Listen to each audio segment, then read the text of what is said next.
Dan saat itu yang melindungi Rasulullah SAW siapa? Anak angkat Rasulullah, Zaid bin Harisa. Jadi satu-satunya nama sahabat yang disebut di dalam Al-Quran siapa? Zaid bin Harisa. Falamma qada Zaidum minha wa tara zawwajnakaha, gitu. Jadi ini Zaid bin Harisa, anak angkat Rasulullah SAW. Zaid ini masuk Islamnya unik, ibu-ibu bapak. Kan dia seorang budak, menjadi pembantu Rasulullah SAW, terus dimerdekakan. Setelah dimerdekakan, kata Rasulullah apa? Zaid, kamu bebas, mau pilih bersama orang tuamu atau mau ikut aku. Kata Zaid, aku tetap ikutmu wahai Rasulullah SAW. Sampai sekarang ini, sampai ketika ke Taif nanti, sampai Nabi dilempari bebatuan, Zaid bin Harisa yang melindungi, menjadikan dirinya sebagai perisai hidup untuk Rasulullah SAW.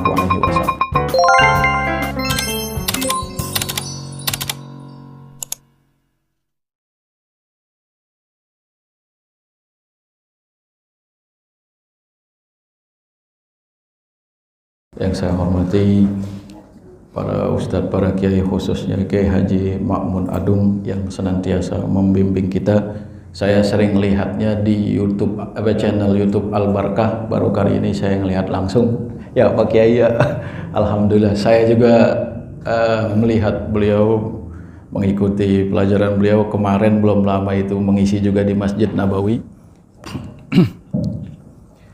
Alhamdulillah ya Bapak-bapak kita, Bapak Kiai Haji Asnawi yang saya hormati juga, Masya Allah. Karena udeng-udengnya udah jadi kiai ini. Kalau kumisnya ya Kiai Haji Khaidir, semoga Bapak Ustadz semua ini para DKM semua ini apa, pakai jasnya sama semua. Jadi saya menceramahi jajaran DKM sekarang ini. Kalau bisa semua diangkat jadi DKM ini Pak, biar rajin ngaji semua. Kan kalau DKM nggak hadir nggak enak kan. Nggak tahu ya, itu Bapak-bapak ya. Masya Allah, yang penting kita alhamdulillah masih dianugerahi oleh Allah Subhanahu wa Ta'ala kenikmatan dan kesehatan. Tidak terasa kita sudah semakin menua dan sudah memasuki tahun yang baru. Allah Subhanahu wa Ta'ala mengingatkan kepada kita, memberitahukan kepada kita bahwa masa depan itu sangat dekat. Sampai hari akhirat dan hari kiamat pun itu sangat dekat. Imam Ghazali juga ketika ditanya tentang apa yang paling dekat, kata Imam Ghazali yang paling dekat adalah hari esok, hari kiamat, hari akhirat.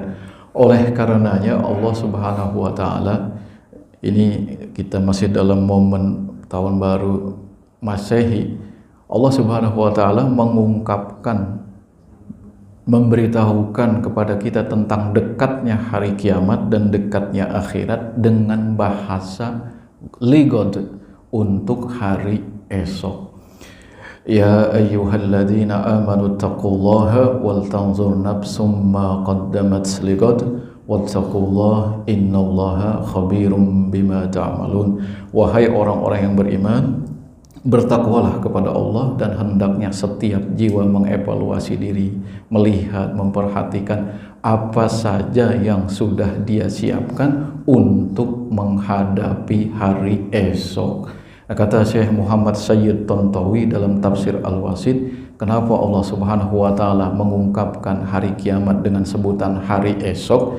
Itu kata beliau, lil ish'ar bi qurbihi kama yakunul yaumul ladzi yali al-yaum qariba.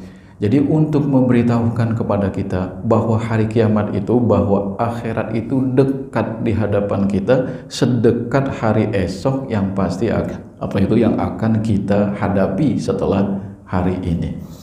Bahkan di ayat lain, sekarang kita seakan lalai, seakan tidur, tidak tahu nanti ketika kita malaikat sudah mencabut ruh kita, ketika sudah memasuki kita di alam barzah, akhirat yang kita antara iman dan tidak beriman di hati kecil kita, misalnya karena orang yang sudah pergi meninggalkan kita tidak kembali, nanti Allah Subhanahu wa Ta'ala beritahukan kepada kita, fabasarukal yauma hadid, saat setelah kematian tersebut Anda terbelalak, begitu terjaga, melek, tajam pandangan Anda di alam akhirat nanti. Sekarang kita mungkin ragu karena saudara kita yang sudah mendahului kita tidak balik lagi dan tidak bercerita.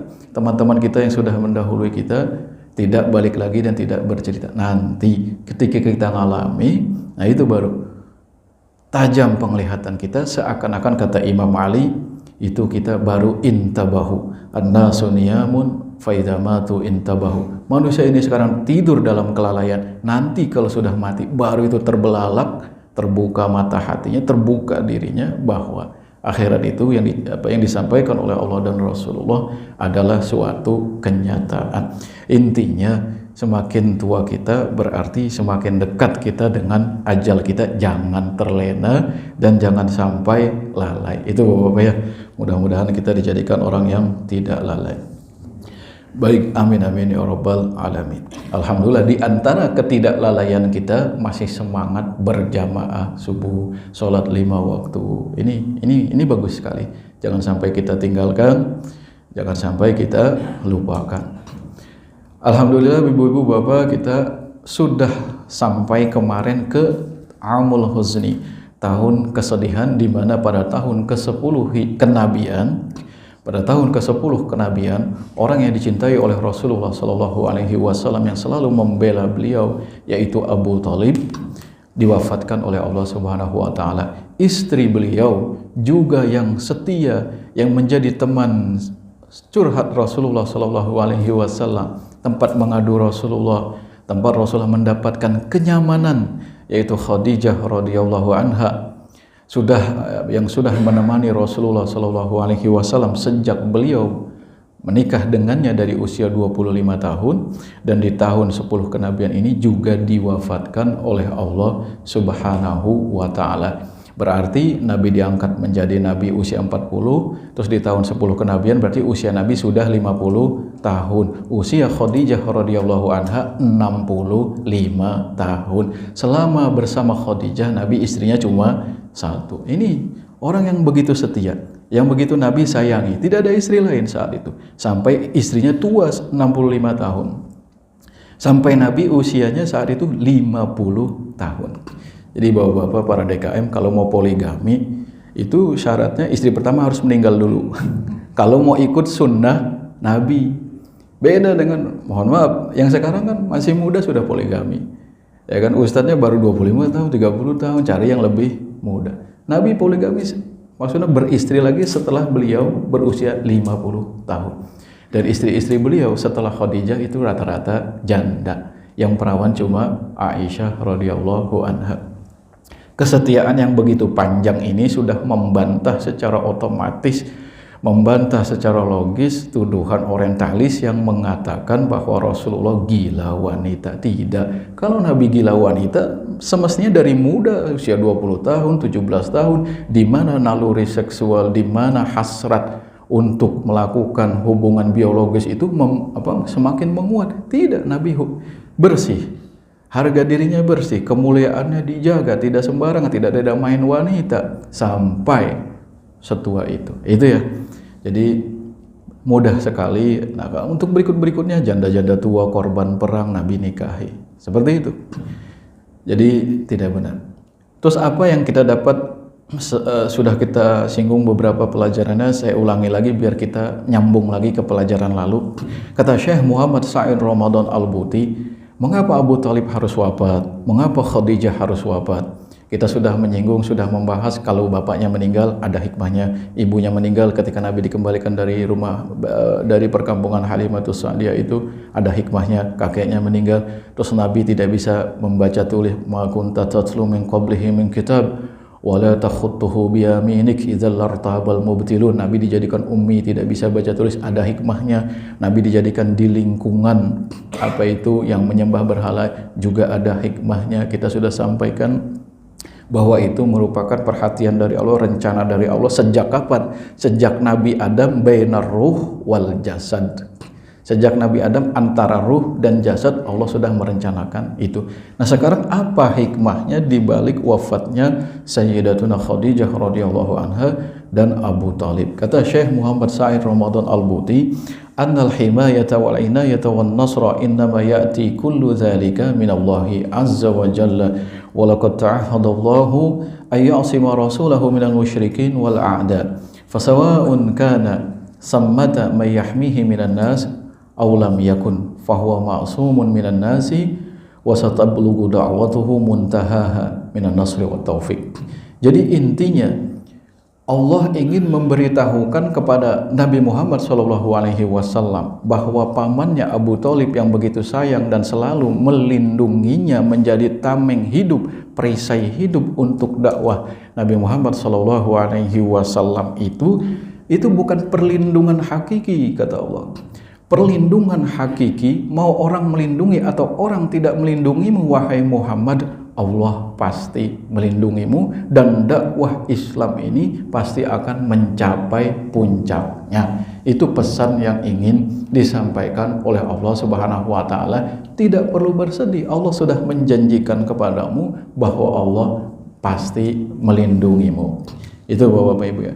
Dilindungi dari apa? Dari orang yang ingin membunuh fisik Rasulullah. Dari orang yang ingin menghalangi dakwah Islam. Dakwah Islam tidak bisa dihalangi. Sekarang sudah tersebar ke segala penjuru dunia dan Nabi terbukti tidak bisa ada yang membunuh Rasulullah SAW. Pak Ustadz, itu Nabi kan meninggal ada bekas racun. Berarti Nabi dibunuh dong oleh wanita Yahudi tersebut? Tidak. Itu racun bertahun-tahun. Itu andai itu orang biasa mungkin sudah mati, tapi Rasulullah SAW hadisnya sahih diriwayatkan Imam Bukhari bahwa Nabi kena diracun oleh wanita Yahudi ya.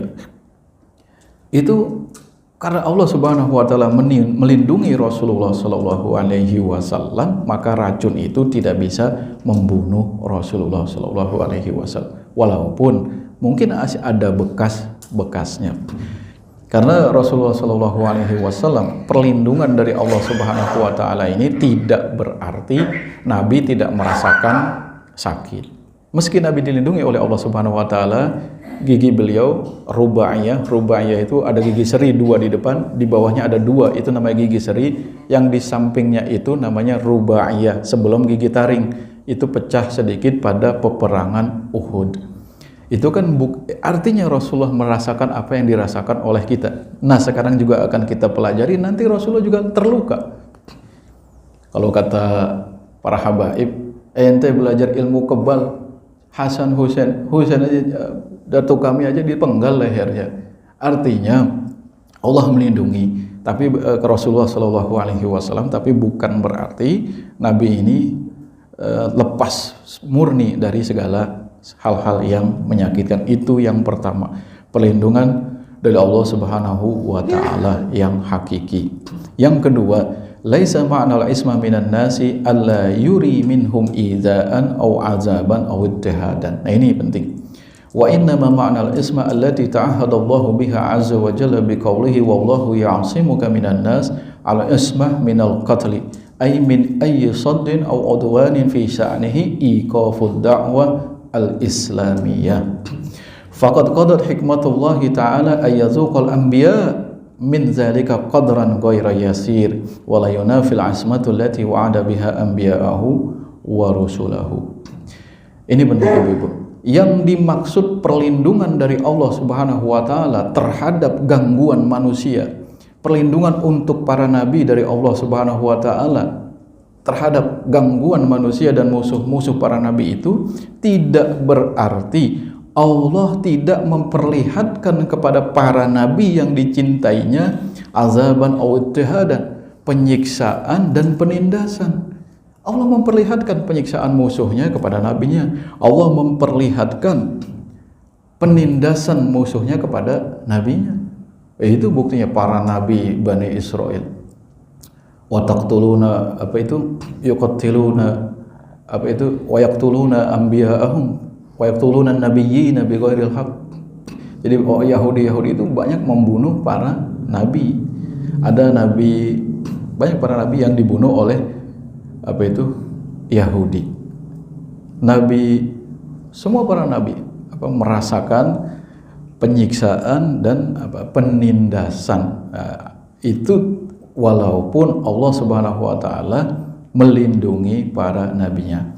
Jadi wa inna ma ma'nal ismatu allati ta'ahadallahu biha azza wa jalla biqaulihi wallahu ya'simuka minan nas. Yang dimaksud dengan firman Allah Subhanahu wa taala, sesungguhnya Allah melindungimu dari kejahatan manusia, al-ismah minal qatli wa min ayyi saddin aw udwanin min sya'nihi iqafud da'wah al-islamiyah.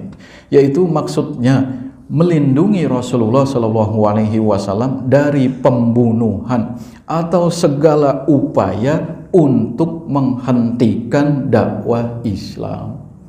Tidak akan bisa, musuh sekuat apapun, musuh sehebat apapun, tidak akan bisa membunuh Nabi, tidak akan bisa menghentikan dakwah Islam. Ini mukjizat. Nabi menyampaikannya dalam kondisi lemah seperti ini di Mekah. Ketika yang sudah kita bahas, ketika Nabi tidur di samping Ka'bah, berbantalkan kain burdah, terus para sahabat sudah mendapatkan berbagai macam siksaan, lalu mengadu kepada Rasulullah Shallallahu Alaihi Wasallam, ya Rasulullah, kita disiksa, ini sebagian teman kita ada yang disiksa dan lain sebagainya. Mengapa engkau tidak segera minta pertolongan kepada Allah Subhanahu Wa Taala? Dalam kondisi lemah ini, Nabi sudah menjanjikan Islam akan tersebar. Nanti akan sampai ke Son'a, ke Hadramaut, orang berjalan bebas, tidak takut apa-apa karena semua sudah memeluk agama Islam. Dalam kondisi lemah seperti ini, penuh keyakinan Nabi menyampaikan itu, dan sampai sekarang sudah menjadi kenyataan. Bahkan Islam sampai ke Indonesia. Kalau Nabi Muhammad SAW bukan Nabi, nggak jadi kenyataan ini. Islam tersebar seperti ini, tidak menjadi kenyataan. Itu Bapak-bapak Ibu ya. Jadi Nabi bukan berarti Nabi tidak mendapatkan hal-hal yang menyakitkan. Bukan, Nabi sedih. Ini buktinya disebut amul huzni. Sebagai dari sisi basyariahnya sedih. Kalau kita sedihnya mungkin apa? Mungkin sedihnya ketika tanggal tua, atau sedihnya ketika sudah purna tugas, biasa megang duit banyak tiba-tiba pensiun gitu kan, sedih. Nabi beda sedihnya. Nabi sedih ketika dakwah ini ada yang menghalanginya, orang tidak beriman kepada Nabi, dan ketika orang yang dicintainya, yang selalu membelanya wafat, sedih. Kata Syekh Muhammad Said Ramadan Al-Buti, yang membuat Nabi menyebut tahun tersebut adalah tahun kesedihan bukan karena semata wafatnya istrinya saja, tidak, bukan karena wafatnya Abu Thalib saja, tidak, tapi lebih kepada masa depan dakwah Islam ini ketika menurut sisi manusiawi beliau, orang yang melindunginya sudah wafat. Istrinya yang selalu mendukungnya, Abu Thalib yang selalu membelanya sudah wafat. Ini bagaimana yang dia pikirkan dakwah Islam ini. Kesedihannya bercampur aduk. Cuma kata Syekh Muhammad Said Ramadan Al-Buti, ini lebih kepada penolakan orang-orang yang berada di sekelilingnya, kaum musyrikin yang berada di sekeliling Nabi. Penolakan demi penolakan yang menyakitkan, ini yang membuat Nabi bersedih. Makanya bapak-bapak dan saudara-saudara sekalian, kalau membaca Al-Quran, itu pasti menemukan banyak ayat Al-Quran yang menghibur Nabi Muhammad SAW. Ada yang menghibur. Dulu pernah saya sampaikan, ketika Ummu Jamil, istri Abu Jahal, mencaci maki Rasulullah, mengatakan, wahai Rasulullah, ketika fatratul wahyi Nabi ditinggalkan oleh Tuhan, tarokaka rabbuka, wahai Muhammad, kamu ditinggalin Tuhanmu ya. Terus wahyu tidak turun lagi, diejek seperti itu, dihina, dicaci maki seperti itu, dan lain sebagainya. Banyak. Akhirnya Allah Subhanahu wa taala banyak menurunkan ayat, di antaranya wala sawfa yu'ti ma wadda'aka rabbuka wa ma qala. Tuhanmu tidak meninggalkanmu dan tidak mengabaikanmu. Itu menghibur diri Nabi, bahwa beliau adalah seorang Nabi dan betul-betul diutus oleh Allah. Jangan putus asa, itu baru cobaan kecil. Banyak ayat lagi, di antaranya di surat Al-An'am, qad na'lamu annahu la yahzunuka alladhi yaqulun. Kami tahu wahai Muhammad, engkau merasa sedih. Nah ini sedih. Jadi Nabi sedih bukan karena istrinya yang cantik meninggal, tidak, bukan karena pamannya yang selalu membela meninggal, bukan karena sebab itu saja, tidak. Kami mengetahui wahai Nabi Muhammad, engkau sedih sebab ucapan-ucapan kaummu yang mencaci maki, yang menolak dakwah Islam dan lain sebagainya. Kata-katanya kejam, sindiran-sindirannya tajam. Itu kami mengetahui. fa innahum la yukadzibunaka, sesungguhnya mereka itu tidak mendustakanmu, walakinna zalimina bi ayatillahi yajhadun, tapi orang-orang yang zalim terhadap ayat-ayat kamilah itu yang mengingkari. Walaqad kudzibat rusulun min qablika fasabaru ala ma kudzibu, sungguh yang didustakan bukan cuma engkau saja Muhammad. Ini bahasa Allah menghibur kita. Kalau kita begini subuh-subuh dingin-dingin musim hujan sudah ke masjid, yang rajin seperti ini, yang kedinginan seperti ini, yang berangkat subuh-subuh ke masjid dalam gelap-gelap seperti ini, bukan cuma kita saja, para sahabat di masa Nabi. Masjidnya mana ada pakai karpet seindah ini, masih batu, masih pasir, atasnya juga masih pelepah kurma, tetap rajin ke masjid. Yang dulu lebih susah dibanding kita lebih indah. Artinya seperti itu kurang lebih. Rasul-rasul sebelummu wahai Nabi Muhammad juga didustakan. Kamu jangan putus asa. Biasa itu bahasa kitanya. Santai saja, baru diusir, baru didustakan, baru dibilang gila. Santai saja. Rasul-rasul sebelum kamu didustakan juga. Wa'udzu dan disakiti hatta atahum nasruna, sampai tibanya pertolongan dari kami. Wala mubaddila li kalimatillah, dan tidak ada yang dapat mengubah kalimat Allah Subhanahu wa taala, ketetapan Allah Subhanahu wa taala. Ketetapannya apa? Pasti datang kemenangan. Islam pasti tersebar. Mau musuh sebanyak apapun, sehebat apapun, Islam pasti menang. Dan terbukti sampai sekarang. Walaqad ja'aka min naba'il mursalin, sungguh telah datang kepadamu berita para rasul. Wa in kana kaburu 'alaika i'raduhum fa in istata'ta an tabtaghiya nafaqan fil ardi aw sulaman fis sama'i fata'tiyahum bi ayah. Jika engkau merasa kecewa, engkau merasa hatimu amat bersedih karena mereka berpaling, i'raduhum, karena mereka berpaling dari dakwahmu, bukan menerima malah mencaci maki. Jika itu terasa berat olehmu wahai Nabi Muhammad, kalau engkau mampu, coba gali bumi ini sedalam-dalamnya, atau terbang atau buat tangga ke langit, lalu engkau buat suatu mukjizat yang besar. Nah, itu kata, artinya maksud Allah Subhanahu wa taala di sini, tidak usah merasa kecewa, tidak usah merasa bersedih karena mereka berpaling dan mendustakanmu. Santai saja, kalau bahasa kita seperti itu. Walau sya'allahu lajama'ahum 'alal huda. Kalau Allah berkehendak, gampang saja semuanya itu bersatu dalam hidayah. Fala takunanna minal jahilin, janganlah engkau menjadi orang-orang yang tidak tahu. Itu teguran Allah sekaligus hiburan dari Allah Subhanahu wa taala kepada nabinya. Ini amul huzni. Jadi yang Nabi khawatirkan adalah terhentinya atau terhalanginya dakwah Islam tersebut, bukan semata karena wafatnya istrinya atau wafatnya paman beliau yang selalu melindungi beliau. Itu Bapak-bapak ya. Jadi jangan bersedih Pak Asnawi jadi DKM, jamaahnya yang hadir itu saja. Jamaahnya yang hadir satu sop dua sop tidak perlu bersedih. Kita cuma menyampaikan kalau urusan hidayah urusan Allah, seperti itu ya. Kita cuma berusaha mengadakan taklim seminggu sampai 3 kali sampai bosan mungkin. Ganti sampai berganti-ganti ustadznya, tetap saja jamaahnya 2 sop 1 sop, santai saja. Walau sya'allahu lajama'ahum 'alal huda, kalau Allah berkehendak mudah saja satu dunia beriman ini. Tidak.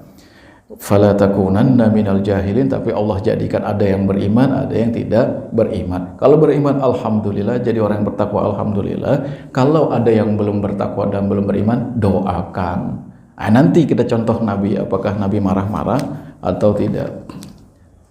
Masih ada berapa? 10 menit lagi Pak ya? 5 menit lagi, baik. Kita masuk ke tema baru. Iya, 10 menit. Hijratul Rasul ila Taif.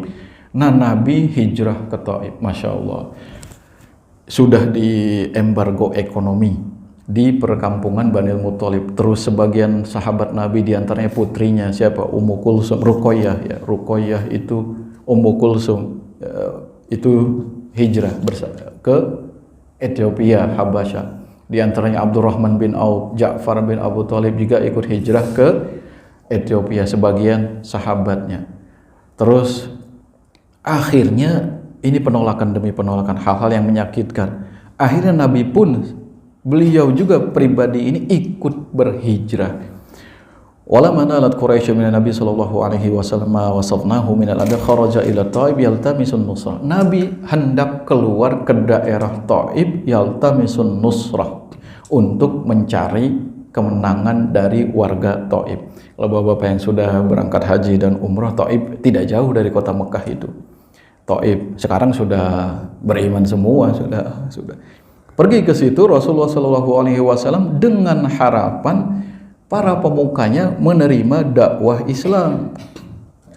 Sampailah Rasulullah SAW di Taif dan berjumpa dengan beberapa orang petinggi di Taif tersebut. Duduklah beliau di hadapan mereka, Masya Allah. Jadi dakwah itu datang, menawarkan diri, dicaci maki, ditolak, biasa. Ya kita masih mending datang, kadang ada yang dijemput, sudah dijemput, disiapin apa itu, transportasi. Bukan cuma itu, sebelum dikasih transportasi sudah ada makanan. Itu bagus. Tapi Nabi ini, Masya Allah, datang, duduk, apa reaksi orang-orang Taif tersebut? Faraddu alaihi raddan munkara. Mereka membalas kunjungan Rasulullah Shallallahu Alaihi Wasallam dengan balasan yang sangat menyakitkan, yang diingkari oleh nurani. Masya Allah, tidak bisa digambarkan dengan nurani yang sehat. Wa faja'uhu bima lam yakun yatawaqqa. Nabi terkejut dengan ternyata apa yang diharapkan oleh Nabi Muhammad SAW itu berbalik 180 derajat. Apa yang dialami? Minal ghilzah wa hamajil qaul.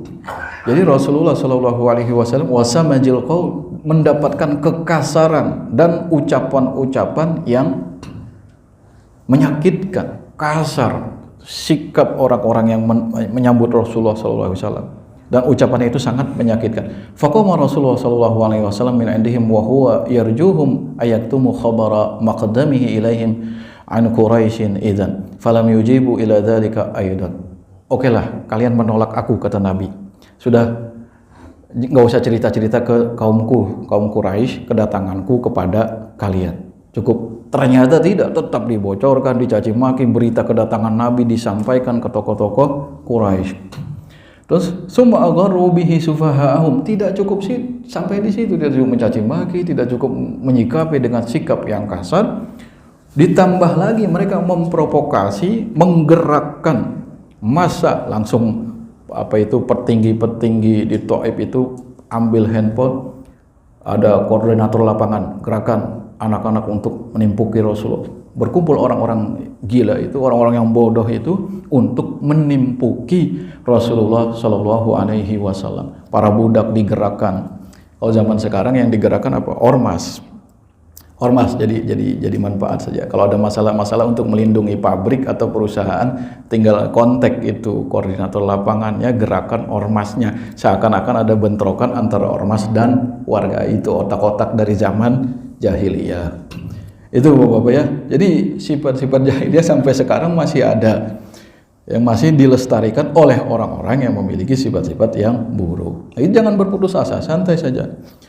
Digerakkan itu para budak, anak-anak, orang-orang yasubbunahu, mencaci maki Rasulullah Shallallahu Alaihi Wasallam, wa yasihuna bihi, meneriaki Rasulullah, gila, woi, siapa ini, masa ngaku nabi? Ya seperti itu, disakit. Kalau kita dicaci maki di depan jamaah, itu hal sepele, hal kecil. Diadu domba itu masih hal sepele, apalagi diomongi di belakang, itu masih hal kecil. Ini diusir, diarak, dicaci maki, diteriaki, gila, diteriaki nabi bukan nabi dan lain sebagainya. Di mana ini? Di Taif. Wa ja'alu yarmunahu bil hijarah. Bukan cuma itu, mereka menimpuki Rasulullah Shallallahu Alaihi Wasallam dengan bebatuan. Hatta anna rijlai Rasulullah sallallahu alaihi wasallam la tadmiyani, sampai kedua kaki Rasulullah sallallahu alaihi wasallam meneteskan darah. Nah, berarti kan ada sifat basyariyah, sifat kemanusiaan Rasulullah, yaitu tubuhnya berdarah, yaitu kedua kaki Rasulullah SAW berdarah. Wa Zaid bin Harisah yaqihi bi nafsihi hatta laqad shujja fi ra'sihi iddata shijaj. Dan saat itu yang melindungi Rasulullah SAW siapa? Anak angkat Rasulullah, Zaid bin Harisah. Jadi satu-satunya nama sahabat yang disebut di dalam Al-Quran siapa? Zaid bin Harisah. Falamma qada Zaidum minha wa tara zawwajnakaha, gitu. Jadi ini Zaid bin Harisah, anak angkat Rasulullah SAW. Zaid ini masuk Islamnya unik, ibu-ibu bapak. Kan dia seorang budak, menjadi pembantu Rasulullah SAW, terus dimerdekakan. Setelah dimerdekakan, kata Rasulullah apa? Zaid, kamu bebas, mau pilih bersama orang tuamu atau mau ikut aku.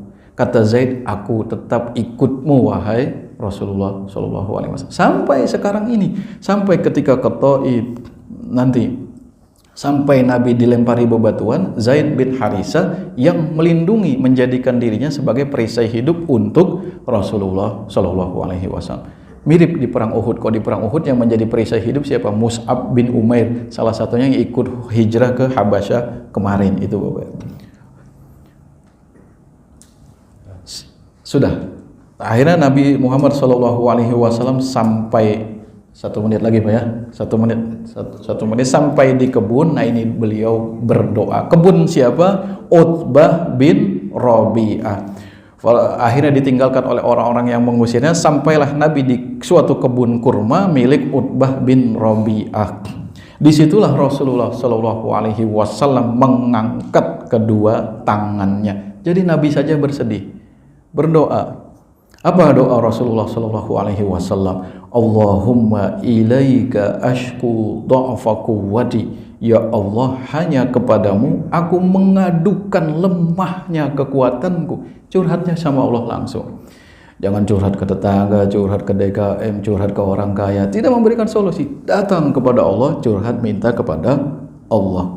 Ya Allah, aku mengadukan kepadamu lemahnya kekuatanku.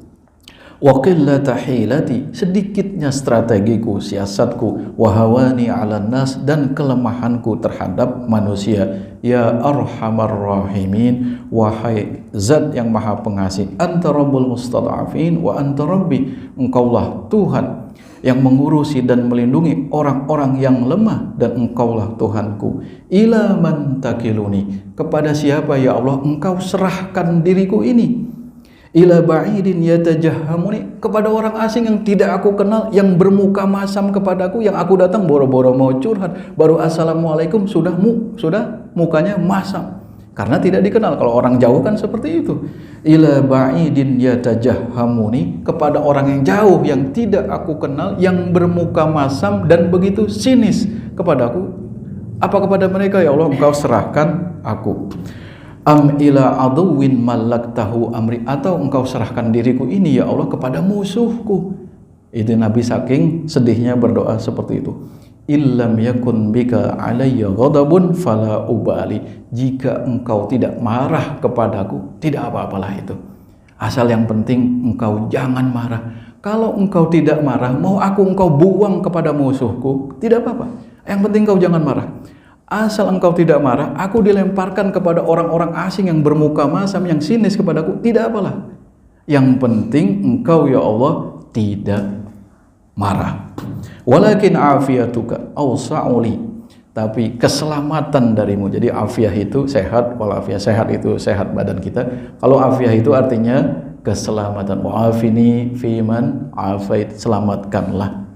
Selamat di dunia dan akhirat. Keselamatan darimu ya Allah, awsa'uli, itu lebih luas untukku.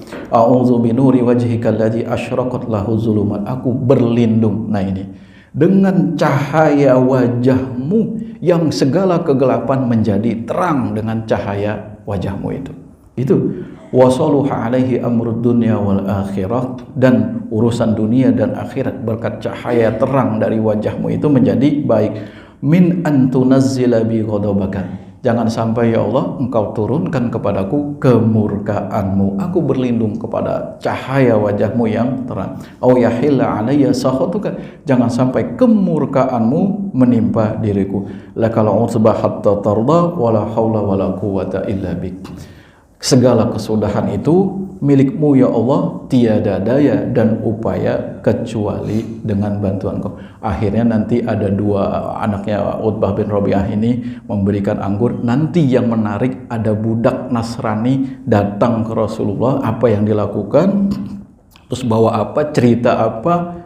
Terus mencium tangan atau mencium kakinya atau bagaimana, itu nanti kita akan bahas insyaallah bulan yang akan datang. Amin amin ya rabbal alamin. Ini mudah-mudahan ada manfaatnya dari gambaran duka Rasulullah SAW dalam mendakwahkan Islam.